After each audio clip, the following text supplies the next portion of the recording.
Assalomu alaykum do'stlar. Siz Kinotimedasiz va bu Marslik filmi. Mars deya nomlanmish qizil sayyorada yolg'iz qolib ketgan astronavt tirik qolish uchun har xil ishlar qilmoqda.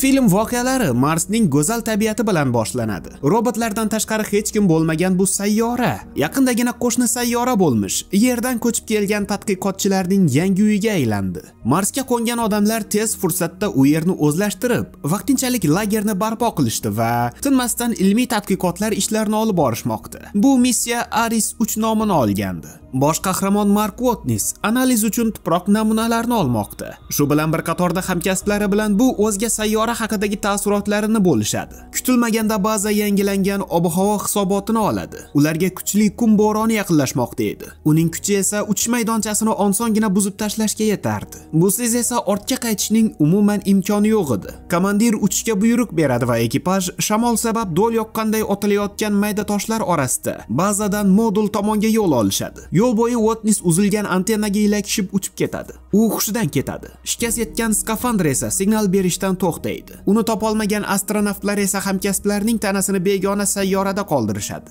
Yerda esa NASA press konferensiya vaqtida Aris 3 missiyasi Yerga qaytayotganligini, Mark Watness esa halok bo'lganligini xabar qiladi. Biroq uning o'lganligi haqidagi mishmishlar bekor gap bo'lib chiqdi. Astronavt Mars qumlarga ko'milgan holda o'ziga keladi. Skafandrdagi kislorod tugay deb qolganligi sabab zudlik bilan bazaga qaytishga to'g'ri keladi. Ishlar jarohat sabab yanada chigallashadi. Temir parchasi qorinchaga kirib ketgandi. Bazaga yetib kelgan astronavt o'ziga birinchi yordamni ko'rsatishga ulguradi. Yarasini davolagach qanday ahvolga tushganligini anglaydi. U begona sayyorada yolg'iz qolgandi. Yerga xabar jo'nata olmagan Mark bort jurnalga kundalik video yozib boradi. Ahvolni unchalik yaxshi deb bo'lmasdi. Qolgan oziq-ovqatlarni yig'gan Mark ular qancha kunga yetishini hisoblaydi. Zaxiralar uzog'i bilan 1 yilga yetardi. Bu esa yana 3 yilga yetadigan ovqat zaxirasini yig'ish uchun poliz yaratish kerakligini bildirardi. Bunda esa hojatxonadagi biologik chiqindilar va Shukrona kuniga atab qo'yilgan kartochkalar yordam beradi. Mark yashash uchun mo'ljallangan modullardan birining ichida kichik poliz barpo qiladi. Tashqaridan qum keltirib hojatxona shvabrasi yordamida unga shakl beradi. Bundan so'ng kartochkalarni kesib, tayyorlagan yerga ko'mib, yaxshilab sug'oradi. Kutilmaganda navbatdagi muammo ham bo'y ko'rsatadi. Suv yetishmasdi. Ko'proq suyuqlik olish uchun Mark kimyoviy bilimlarni ishga soladi va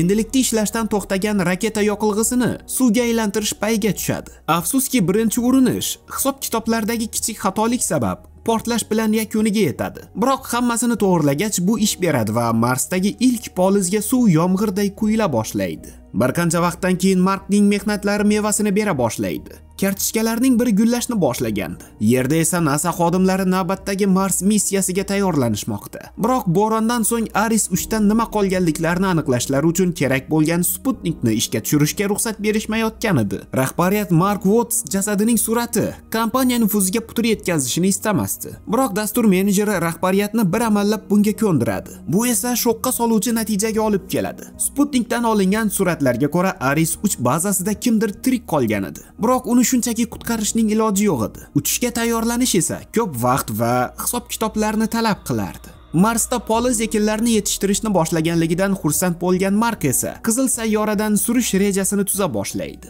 Navbatdagi Aris 4 missiyasi u hozirda joylashgan joydan 3200 kilometr uzoqlikka qo'nish kerak edi. Shu sabab ular uyga uchishayotganda u o'sha yerga yetib olgan bo'lishi lozim edi. Buning uchun esa bu masofani qanday bosib o'tishni hal qilish lozim. Marsaxodning tezligini hisobga olsa, u yerga yetib borish uchun 50 kun ketardi. Akkumulyatorlarning ish kuchini oshirish uchun Mark reaktiv termogeneratorlar qazib olishga qaror qiladi. Bu esa isitish muammosini hal qilardi. Biroq agar unga zarar yetsa, radiatsiya Markni ochlik va sovuqdan-da tezroq halok qilardi. Uning marsaxodda harakatlanishi mumkinligini hisobga olgan NASA, u Aris 4 missiyasi qo'ndiriladigan joyga yo'l olishini taxmin qiladi. Unga keraklicha yordam berish uchun u yerga gumanitar yordam jamlangan yuk kemasini jo'natishga qaror qilishadi. Buning uchun esa yarim yil ketardi. 1,5 oydan so'ng Mark kartochkalarni terib oladi. Biroq agar yer bilan aloqaga chiqa olmasa, hech qanday oziq-ovqat zaxirasi uning tirik qolishiga yordam bera olmasdi. Mark yerda uni qutqarish uchun allaqachon harakat boshlaganliklarini bilmasdi. U 1997-yilda Marsning ilk tadqiqotchisiga aylangan Marsaproxod apparatining oldiga jo'naydi.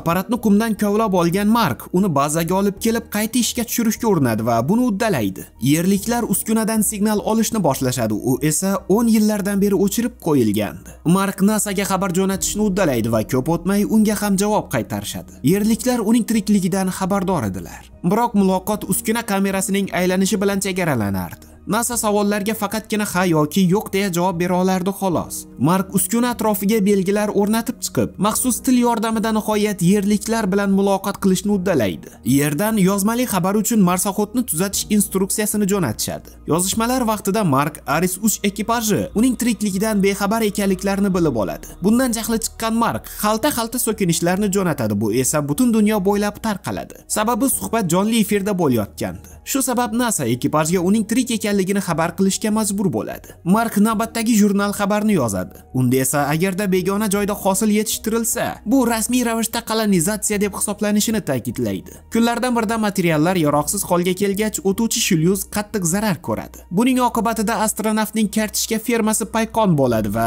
skafandrga ham shikast yetadi. Biroq skotch yordamida bir amallab tirik qoladi. Bundan so'ng modulni qayta tiklash harakatiga kirishib, omon qolgan kartishkalarni yetishtirish payga tushadi. Bu hodisa ipidan ignasigacha o'ylab qo'yilgan qutqaruv operatsiyasini bir tiyin qiladi. Mark hosilsiz Ares 4 kelgungacha uzoq vaqtga yetib bora olmasdi. Shu sabab NASA oziq-ovqat solingan kemaning parvozini tezlashtirishga majbur bo'ladi. Buning uchun esa kollej bitiruvchisi bo'lmish astrodinamika bo'yicha mutaxassis Grindellni yonlashadi va uchish oldidan o'tkaziladigan sinovlarni bekor qilishadi. Shoshqaloqlikning oqibati voy bo'ldi. Kema parvozdan ko'p o'tmasdan portlab ketadi. Bu yangilik xitoyliklarga yetib keldi. Ularda esa Mars orbitasigacha yetib bora oladigan maxfiy tashuvchi kema tayyor edi. Xitoyliklar NASAga yordam taklif qilishadi. Biroq bu ularning raketasiz qolishlariga va Marsni o'rganish dasturi haqida ancha vaqtgacha unutishlariga sabab bo'ladi. Bu vaqt astrodinamik superkompyuterda hisob-kitoblarni yakuniga yetkazadi. Unda yaxshiroq qutqaruv rejasi paydo bo'ladi.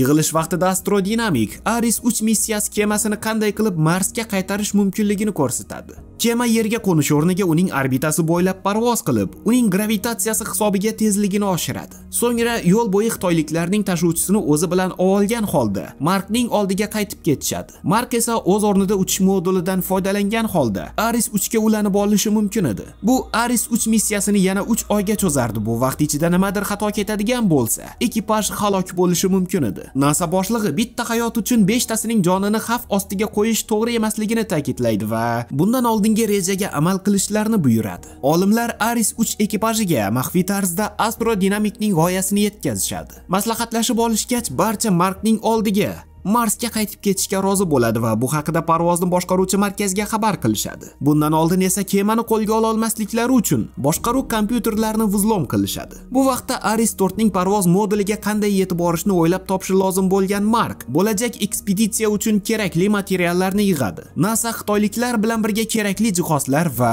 oziq-ovqat solingan tashuvchi raketani kosmosga chiqaradi. Ares 3 ekipaji modulni o'z kemasiga qo'shib olgach, Mars kolonizatori oldiga qaytib uchib ketishadi. 4 oy o'tgach, Mark Ares 4 moduli tomonga yo'lga chiqadi va hozirda yashayotgan moduli devorlarda avtografini qoldiradi. Bundan so'ng skafandrni kiyib, marsaxodga o'tirib, vaqtinchalik uyini tark etadi. Yo'l Marsning alvon rangga burkangan kimsasiz sahrolaridan o'tadi. Marsning ilk kolonizatori nafaqat begona sayyorani qaytadan kashf etishga, balkim qaynoq quyosh nurlari yordamida marsaxodning akkumulyatorlarini zaryadlashiga to'g'ri keladi. Bu vaqtda NASA o'z ishining mutaxassislarining hisob-kitoblariga qaramasdan yangi muammoga duch keladi. Ares 3 ekipaji Mars orbitasiga kira olishmasdi. Sababi shunday qilinsa, ortga qaytishlari uchun yoqilg'ilari yetmasdi. Bundan tashqari Ares 4 ning parvoz moduli orbitadan balandroqqa chiqa olmasdi. U orbitadan chiqa olishi uchun esa uni 5 tonnaga yengillashtirish lozim edi. Mark esa o'z o'rnida to'laqonli bo'lmagan modulda uchish g'oyasidan xursand bo'lmaydi. Biroq boshqa tanlov yo'q edi. Ustiga ustak u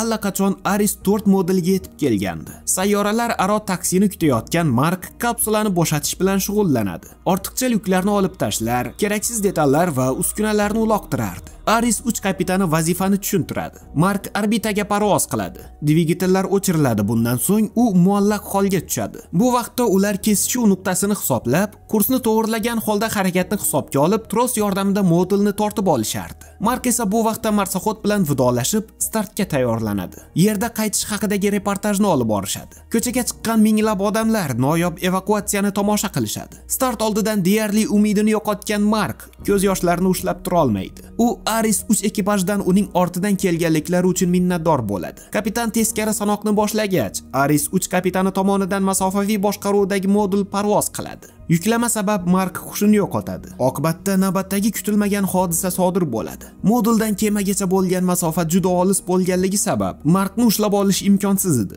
Muammoni hal qilish uchun 40 daqiqa vaqt qoldi. Aris 3 yaqinroq borish uchun yoqilg'ini ishga soladi. Biroq yana bir muammo ilib olish uchun juda katta tezlikda harakatlanayotganliklari edi. Tezlikni taqqoslashning imkoni yo'q edi. O'ziga kelgan Mark aloqaga chiqadi. Unda ajoyib g'oya tug'iladi. Qo'lqopini teshib, undan chiqqan havo yordamida temir odamdek radiatsiyaga to'la kosmosda parvoz qilishni reja qilgandi. Bu juda xavfli edi, sababi ilib olishni chamalab amalga oshirish lozim bo'ladi, biroq boshqa yo'l yo'q edi. Kapitan yangi g'oyani muhokama qilish uchun yer bilan aloqani vaqtinchalik uzib qo'yadi. Ular harakatni sekinlashtirib, modul bilan tenglashib olish uchun Aris 3 ni portlatib, undagi havoni chiqarishga urinishadi. Biroq hammasi ko'ngildagidek amalga oshsa-da, masofa shunda ham olislik qiladi. Ilib olish uchun tros uzunligi yetmaydi. Portlash va havoning chiqarilishi kemani biroz sekinlashtiradi. Kapitan reaktiv rans orqali kosmosga chiqadi va tros uzunligining boricha modulga yaqinlashadi. Biroz yaqinlashgach, Mark skafandr qo'lqopini teshadi va undan chiqayotgan havo oqimi yordamida yonga kelayotgan kapitangacha yetib oladi. Ular endi qo'l berishganda inersiya kuchi Markni yanada uzoqqa uloqtiradi.